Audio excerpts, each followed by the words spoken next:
We Infuse Podcast, episode number 80. Welcome to the We Infuse Podcast. This is Amanda Brummett. In every episode, we give you a seat at the table as we talk to infusion center owners, operators, and experts so you can get insight to run a thriving practice. Today, we talk with Josh Prati, President and CEO of Right Way Medical. They're a specialty distributor that provides infusion pumps, disposables, and biomedical service nationwide with distribution and service locations in Ohio, Pennsylvania, Georgia, Texas, Arizona, and Illinois. Josh shares what separates a dependable supply partner from a vendor and where practices quietly lose money on equipment. Hi, Josh. Thank you so much for being here today. Hi, it's good to see you. Thanks for having me. Yeah, of course. Well, I know a lot of the people in the industry probably already know you, but for those that don't, start at the beginning. Tell us who you are. What's your professional background? Sure. So first, thanks again to you and the folks that We Infuse for thinking enough of me and the body of work that Right Way has done to be on this podcast. Very honored to be here. But yeah, I have a very unconventional background of getting into the infusion services space. I, grew up in Eastern Ohio, just south of Steubenville, very working class, lower class community. First in my family to go to school. But anyway, didn't know what I wanted to do. Graduated from the Ohio State University. With my degree in exercise science, I thought I was going to do some type of rehab, exercise training, conditioning, maybe go to PT school. Anyway, long and short of it, get out, go to work at a hospital-based rehab center, and within 6 months, realized I made the wrong choice after 4 years of education. Yikes. In Columbus, Ohio. So long and short of it is, I decided to change my career. I started pursuing a career in sales. I always knew I was a very relationally driven guy coming from an Italian-American home. Everything revolves around communication, food, and how you treat other people. And that's a core values that I try to live by every day. And so I pursued a career in sales. And that was back in the days before you had Google or Google Analytics. I was looking at yellow pages and word of mouth and sending out millions of resumes using the card catalog to try to figure out what a company was. So I found that there was an acquaintance of mine that was exiting a position with Apria Healthcare. And I'm sure many of your listeners know who Apria is or was. Apria at the time when I was pursuing a position there was the nation's largest respiratory DME and infusion services provider in the country. This was in the late 90s. So I was able to land a position there in the Midwest. And that's where I started my learning the understanding of what infusion services was. They had a infusion pharmacy in Western Pennsylvania, actually outside of Pittsburgh. Oh, wow. That I reported into, and I solicited case managers for infusion referrals of all types. This was back in the day when a basic antibiotic or even a chemo patient was very valuable in the space, and how that's evolved in the past 27 years. Long and short of it, that's where I started my career. Then I did a 2-year stint with B. Braun Medical. B. Braun is based out of Bethlehem with their worldwide headquarters in Melsung, Germany. And I was recruited out of Apria to help B. Braun launch the Curlin 2000 pump, which was a pump that was manufactured by Curlin Medical at the time in Huntington Beach, California. They recruited me to do that specifically in the alternate site. So anything outside of the hospital with a specific focus on home infusion. Back then, this was in the early part of 2000. I carried Braun's full bag. So I had everything from procedural trays all the way to launching the Curlin into my market and targeting home infusion therapy accounts. At that time, I really had, when I took the job with Braun, I had no idea what they did. I thought I was selling razors or home goods or whatever, because Braun was very much a household name. Little did I know that it was IV related. So by the grace and mercy of God, I was able to get the job. But anyway, that's really where I learned the IV space from the standpoint of products. The mentors that helped me in that business and when I was there at Braun always told me, if you want to make money in this space and do it right, learn the pumps and always lead with pumps. And that's really, I was 27 years old. That's all I really had to hear. So with that being said, Braun, when I started selling for them, they were a very distribution-centric OEM manufacturer. So they had the acute side and they had the outpatient market side, or OPM, they called it at the time. And at that time, they had a limited sales force, but they were looking to grow their footprint in the alternate site market. An alternate site for them didn't just include home infusion. It was ambulatory infusion centers. It was long-term care pharmacies. It was EMS, emergency medical services surgery centers. I had that whole market. Wow. They were very forthright in their thinking, knowing that in order to launch their product successfully, An army of two is going to be better than an army of one, meaning that if you were an OEM manufacturer rep, you had typically 3, 4, 5 states, where the distributor partners had very limited geographic areas, but they were calling on everybody. So our goal was to ally with as many distributor partners at the time and then grow the brand accordingly. So that was back when PSS was still doing a lot of business before they were acquired, but Cardinal, Henry Schein, Owens & Minor, those were all distribution partners of mine. When Braun was really making a push on the curl and it was finally getting momentum, there was a gentleman here in Columbus, Ohio. I'm based out of Columbus, actually Westerville is where I sit in our corporate office.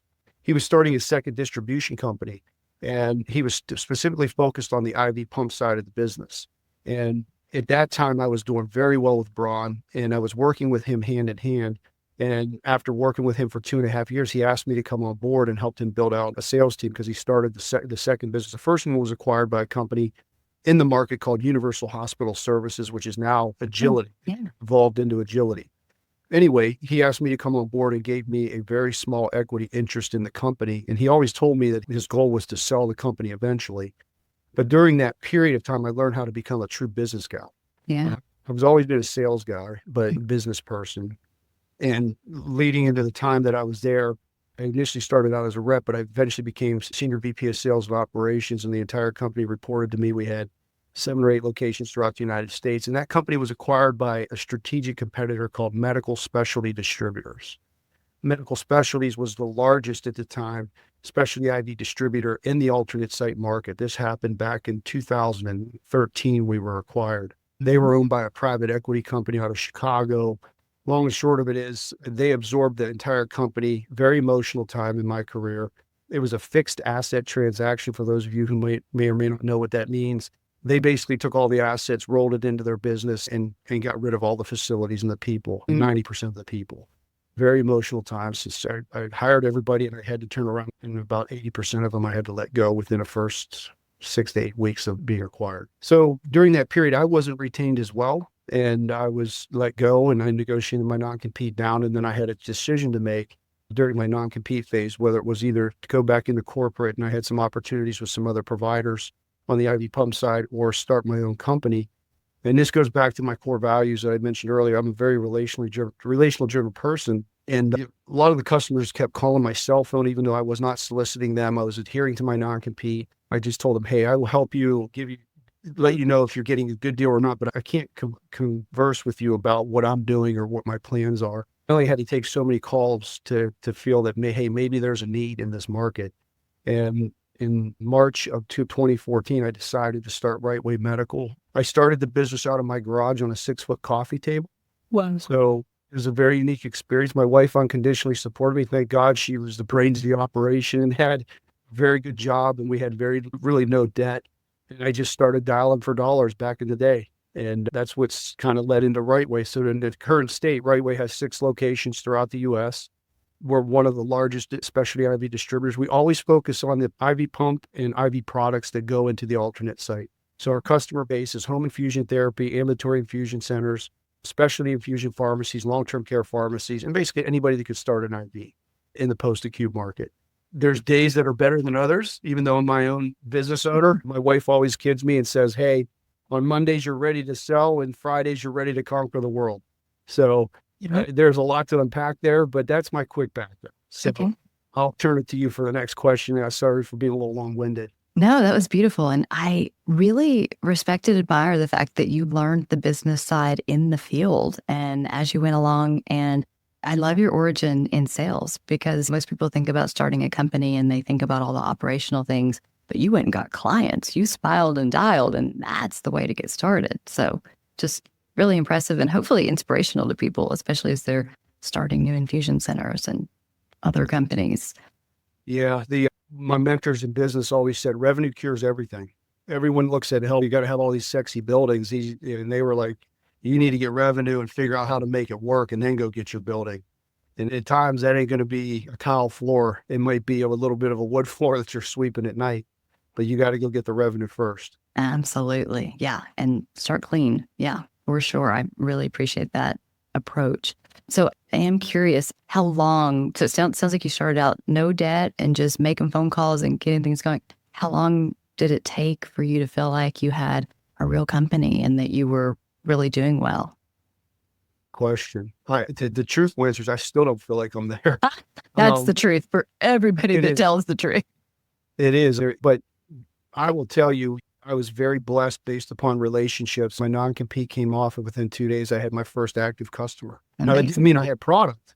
Yeah. I created a problem for myself. Again, if you look at historical business and what you read about versus what's reality, statistics say, hey, if you get to $1 million in revenue, you've not made it, but you're starting to create some momentum. Yeah. And then people talk about the 5-year mark and then the 10-year mark. The 5-year mark, you've got a sustainable business. The 10-year mark is when you've proven yourself. And I always remembered those metrics or those timeline points and made it a point to keep that in front of me. So at first, I didn't draw a paycheck for 3 years. Everything went back into the business. So every brick and every piece of foundation that was laid, I was a part of it. Was that the right approach? I don't know. It's worked for me. It takes a lot to do and discipline, but I will tell you one of the benefits on what I see now.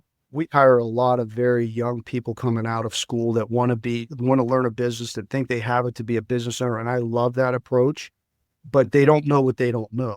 Yeah. And when I can go side by side with them or anybody of any age in our business and say, hey, I will never ask you or tell you to do something I haven't done. I really mean that with a lot of integrity. Now, there's only one area that I haven't done, and that's fix an IV pump because I'm not certified or trained to do that. Thank you, sir, for not touching this.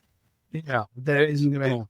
Okay. Nor would the OEMs like that. And I know that all the big guys are out there maybe listening to this. So no, I haven't done that. It's always been certified, but it creates a lot of credibility. Yeah. And when you can say that to any professional coming in, I know that's where we need to be as a company. And I always want to lead that way. So that's my short and long answer to your question about when I don't feel like I've really made it. There's still so much more to do. Yeah. But I would say after that 3-year mark where I was able to at least pay myself something, it took that long. There was a lot of doubt too, whether it was people that I thought I was really close to were still questioning whether or not I could make it. So I really had to believe in myself and bet on myself. You got to keep that noise outside of it because sometimes your people you think are your closest business allies or friends could throw the biggest comment at you that makes you question what you're going to do next. Certainly. Yeah. Man, we could do a whole show just on leadership and culture and imposter syndrome and all of that. But I want to tell people about all the amazing things that you do. So let's dive into it. Thinking about supplies and pumps, 2 things that a center absolutely can't run without. Where do you see practices getting this wrong? Where are they getting burned? Okay, a lot to unpack in that question. Great question. Okay, so I'm going to answer it a little bit more globally, and then I'll get down into maybe a few specifics on what we see. Sure.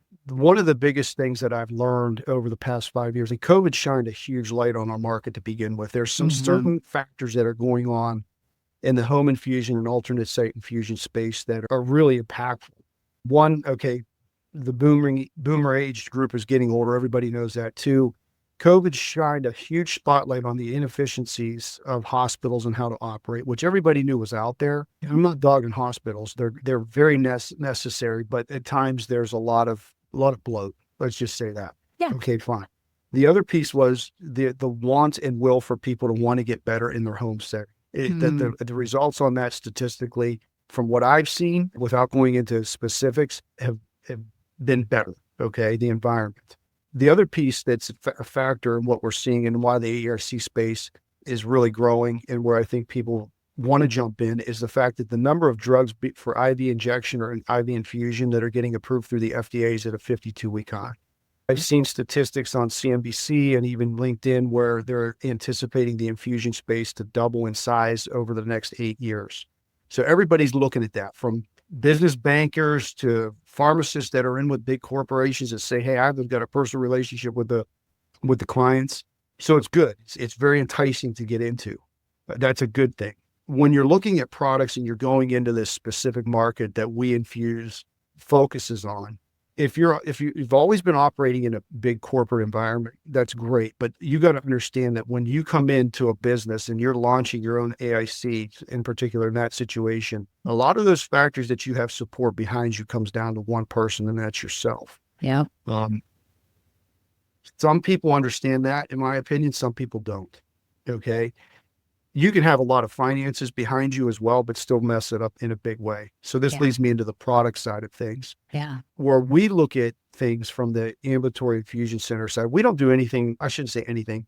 We don't do a lot on the drug side. Now, normal salines classified as a drug, so we have to have the licensures to dispense that.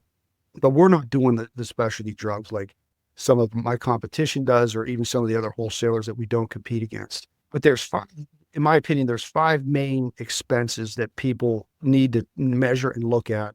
Obviously, facilities is one, where you're going to operate us. Sure. Number two, what system are you going to operate to be able to bill? Number three is, okay, human capital from the standpoint of who's going to staff it, what drugs and who you're going to buy from, and then how you're going to deliver it. Okay, that's where we come into play as far as the mechanical side of it. When I talk to clinics in all sizes, and we constantly get beat up on margin in our space, and we get beat up on margin because, in my personal opinion, they can't go to the drug manufacturer. They can go to the drug manufacturer and get a lower price if they've got volume, or their wholesaler and get volume, but you're not going to get that lower price until you have volume. So it's a matter of what comes first, the chicken or the egg. So to justify existence, in some places, they always come to the disposable or the pump. I will go back to you with a question, or an owner to a question. If you take away the pump in our market, that's how good is the drug? Okay. They're both equally important in my opinion. All right. And people are like, the drug's always more important. I said, no. If you read the label and it says IV administration through an ambulatory or pulmonary infusion pump, how are you getting it into the bloodstream? How important is that pump? It's very important. Okay, great. We agree. My point is that when you focus on building or launching your facility, you have to have those five things in mind. And when you're looking at the equipment and what we do, the reoccurring expense of either renting or owning a device is something that must be considered. There's a lot of factors as to why people want to get into owning a pump versus renting, but can you afford it right now is the question. And I would venture to say, in my experience, 8 out of 10 people initially really shouldn't purchase the pump. And I'm not saying that to support my personal agenda. If you want to buy it, I'll sell it to you. But from what we see on people launching, I would encourage people from a pump perspective to really consider what device you're using and how you're going about acquiring it. And then on the consumable side of things, if you can meet the standards that are set, don't go big and sexy at first. Okay. If you're going to be a business owner, if you're a clinician coming into business ownership, you might be used to something, and you've worked in a large specialty center where they have the ability to do a custom infusion IV start kit, where there's multiple pieces in there that checks all the boxes for all your clinicians. If you're starting out, I would never recommend running to that right off the bat. I would recommend going bare bones simple, getting your staff to meet the standards and believe in what you're doing, the quality of infusion that you're going to deliver, and make sure it's done right, and build your patient base, and then develop from there. I feel like that's where so many centers that are just getting off the ground go wrong. When we're looking at products, in my business, it always starts and ends with the device, unless you're infusing basics that don't require it. And then there's a variety of different options that you can look at. And we encourage people to do that. But we go in as right way, we go in and we assess that.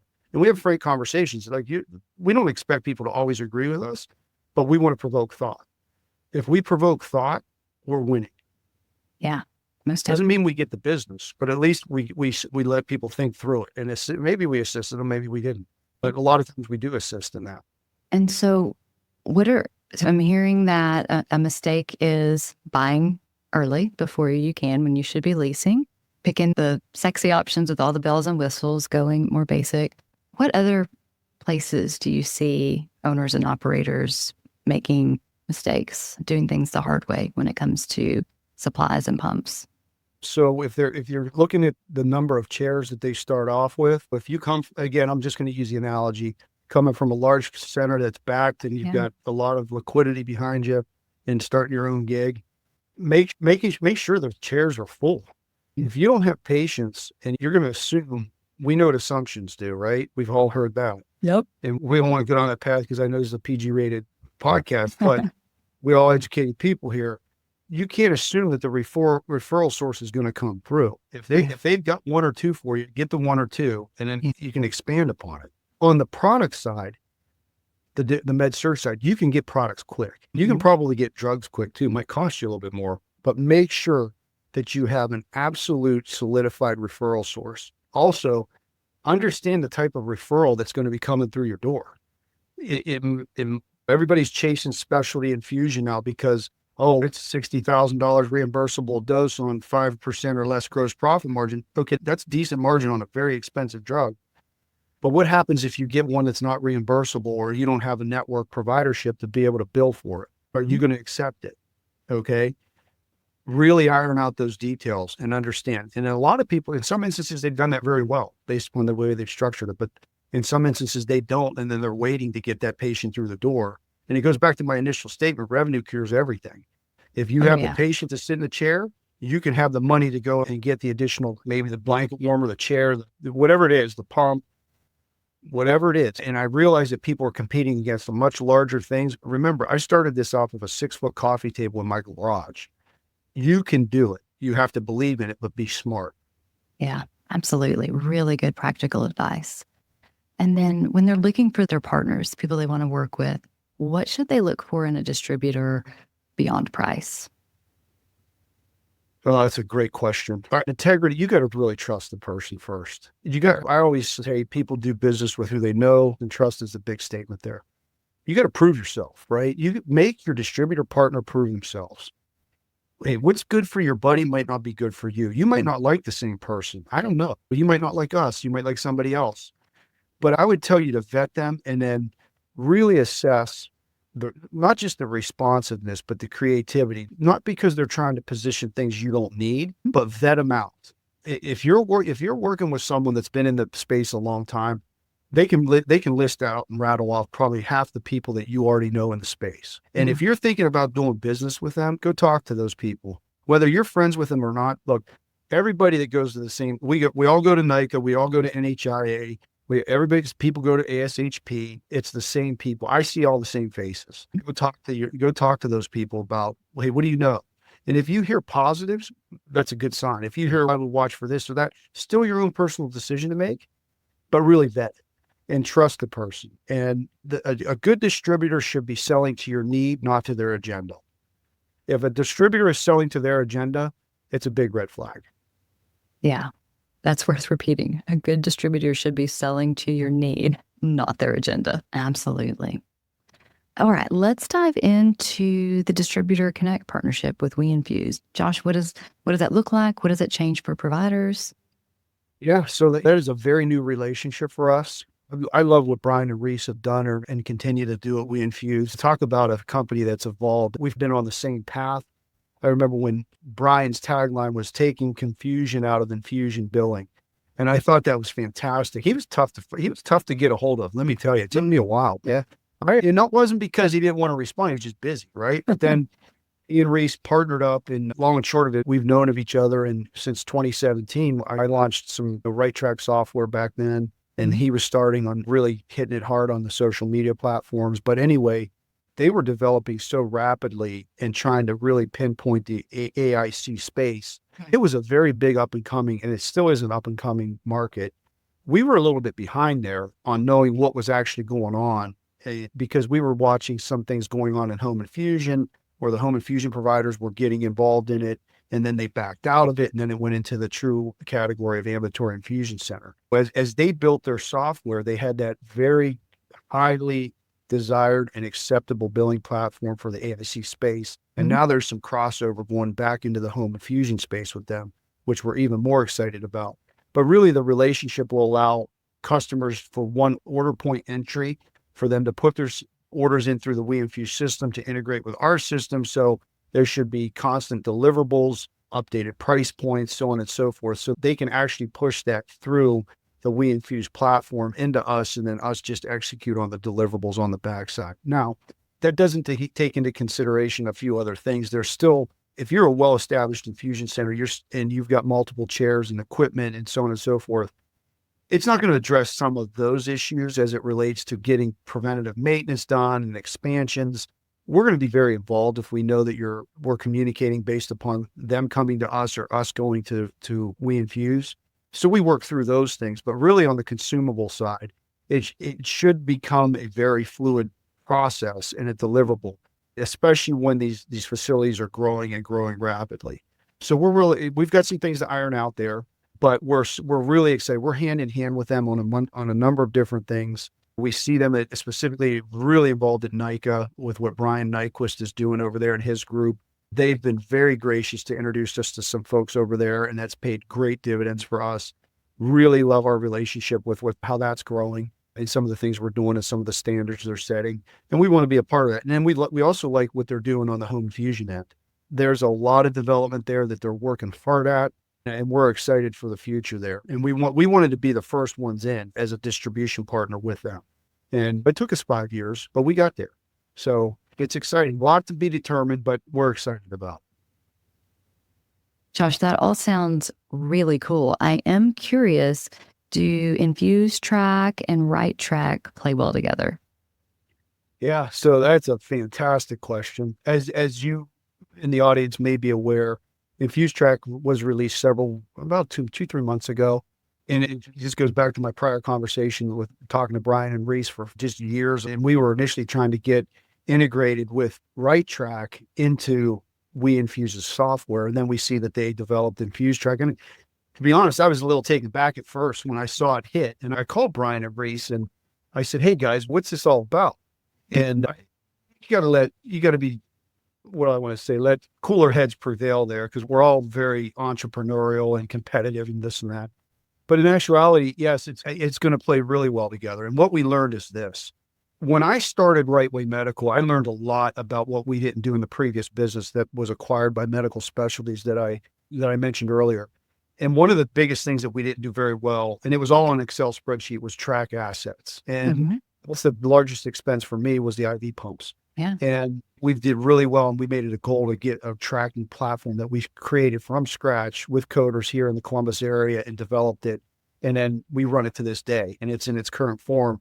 And we manage all of our distribution for centers out of it and all of our IV pumps and customer pumps. So long and short of it is, when I asked Brian in particular, hey, what is this about? And he made the statement to me, he goes, Josh, we're doing more than just pumps. And I agree with that, because they're looking at telemetry and stethoscopes or whatever the customer wants to put through that. Where we had to get over and understand where it could work, the details on what we're testing on the equipment is not available in Infuse Track. It's going to tell people when things are due. It's going to tell you where it's at. It's going to tell you where it was last touched or what nurse might have used it, or a clinician. But it's not going to give you details when it comes back to Right Way and we do all of our preventative maintenance testing or any type of PM work or actual labor work on it for parts and pieces to push that data back in. Tracking IV equipment is still a very, very big deal in this space. Mm-hmm. People do it very poorly, in my opinion. Okay, that's where we're specialists. People can say we've got the best system in the world until you dive deep into it, and there's going to be fissures and cracks that can lead to canyons. However, what I know about what our ability is to push that information into Infuse Track is it allows the customer to view it all in one area, and everybody's got their own platform now. Where when we launched Right Track, it competed against one other. Now there's 2 others, so there's a total of 4 with Infuse Track. So our position is, okay, we can either make this friend or foe, and we want to be friends. Okay, so what do we do well? What do they do well? And if they do well on making it a one point of entry for the customer, but they need the data to support it, then we're going to support it with the data and be the provider that gets them the timely deliverables when they have excess patients coming on board. So we ironed out that whole piece, and there's a lot of integration going on behind the scenes right now without going into too much detail. My operator, who's my technical guy, is working with Brian, and then I'm working with Reese on the sales side to figure out that our messaging fits. So we're excited about that. So now we're pivoting a little bit and going back to some of our core competencies, which is deliverables, because what's happening is, like I mentioned about what's going on in the infusion space, there's all these patients coming on board. Hey, look, private equity is involved in almost every infusion center out there. Say what you want about those groups. Okay, I'll leave it at that, but they're demanding and they want results. Well, if you get an influx of patients and you don't have your systems in a tied up, consistent way to operate, you're going to run into a lot of problems. Yeah. So it's going to work. We're going to make it work. Yeah. Nice. Yeah. I love it when we all work together and everybody comes out stronger and better. always a good solution. Look, there's enough business out there. Why be foes? It's okay to be competitors, but you never know when you might be working for that competitor. So it's okay to fight it out and duke it out when you're on the other side. But when push comes to shove, what are we doing with what's best for the business and what's best for the clients? Yeah. And then more importantly, what's best for the patients? Exactly. Josh, what are you most excited about right now in the industry? The fact that I'm getting older and somebody can come in and do it better than me. Thought you were going to say they would have infusions for everything I'm going to need. Yeah, no, with seriousness, but not. I'm getting to be the old guy in this space after 27 years. What I'm excited about is there are a lot of very talented, young, bright minds coming up in this space. Some of the older folks I'm a tweener, in my opinion. I've got mentors in this space that develop pumps, that build standards for total parenteral nutrition. Those guys and gals love what they do, but they're still involved. But there's so much coming that's right behind it. AI is a big topic right now and how that works. I think everybody's trying to figure out how we can adopt that, but enhance the patient care. Okay. Mm-hmm. What I don't like is when we look at, for specifically AI, on how to compress the P&L to gain more profit, which we all want to be profitable. But in my opinion, it should not drive your core competency in this space. If you're going to put profit before patients, you still have to run a business. I get it. You still have to open your doors and pay fair wages and have a nice facility. Yeah. But if it's all that you're thinking about, you got to really look in the mirror and think about why you're doing something. Okay. Mm-hmm. I think there's a big pivot going on that side of it, where there's more forward thought with the way that some of the new professionals are learning, which they can compress that and deliver at a higher level than maybe we had to doing a lot of manual work. I do, to what you had mentioned, I like the fact that the market inherently is growing based upon what's coming through the FDA on clinical acceptance and how we go about delivering that. I think that's really unique.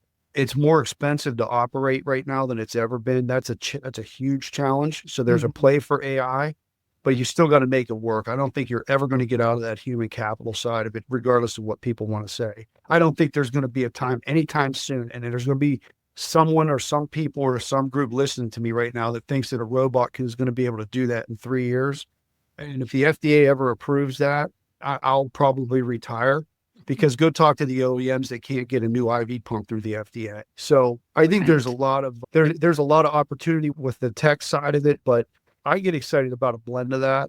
I want to see where some of the younger people, first of all, if they're willing to get their hands dirty and listen and apply what they've learned in school, and then see if they can do it better than I learned how to do it. I really want that to happen as I get older. That makes me excited about what I see in my office. They might not always be right, but as long as they put in good effort to it, I'll always listen to what they have to say. And I want to listen to what these folks have to say. Yeah. So it's refreshing to see, because with time, there's change. It has to. Sure. Yeah. And we have to embrace it. Yeah.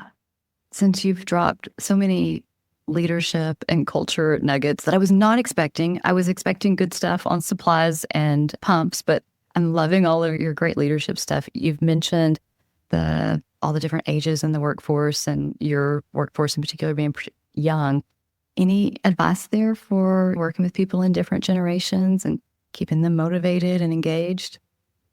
If we're talking about a recent college graduate, age-wise, again, I'm in my early 50s, but they've been exposed to so much more than I ever had going through college or even in social media and stuff. But I tell all of the young people here, I say, look, I pray that you put me out of a job.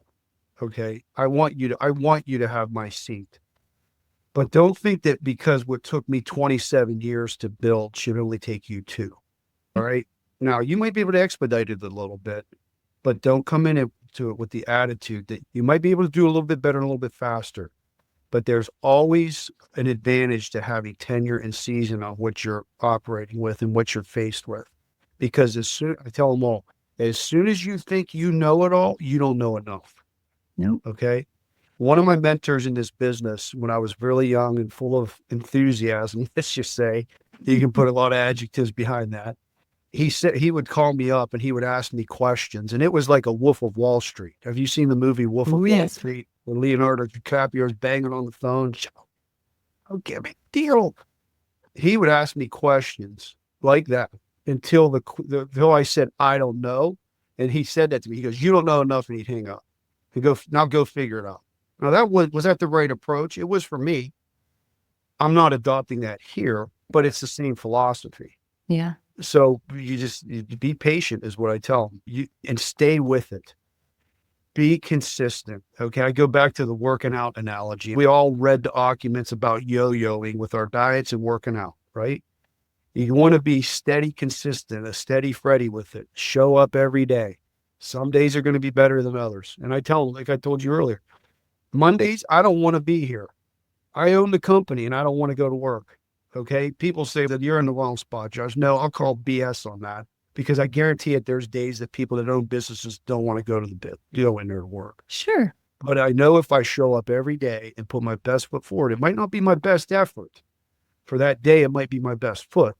At least I did it and I'm staying consistent. Those two pieces, I think, are invaluable to today's up and coming, not only clinicians, I'm not a clinician, but business entrepreneurs or business people. Yeah. Awesome. Thanks for letting me go off on that tangent. What is one last piece of advice you would give our listeners?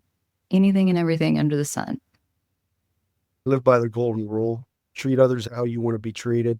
Yeah. From a distribution sales perspective, if you're working with the right salesperson, they're going to be busting their butts behind the scenes for you in all capacities. You don't always have to be like what they have to say or vice versa. But always, I would encourage people to show a little bit of grace and mercy when the going gets really tough. And I tell my staff around here, and we're focusing on this, typically there's always 5 negative comments for every 1 positive.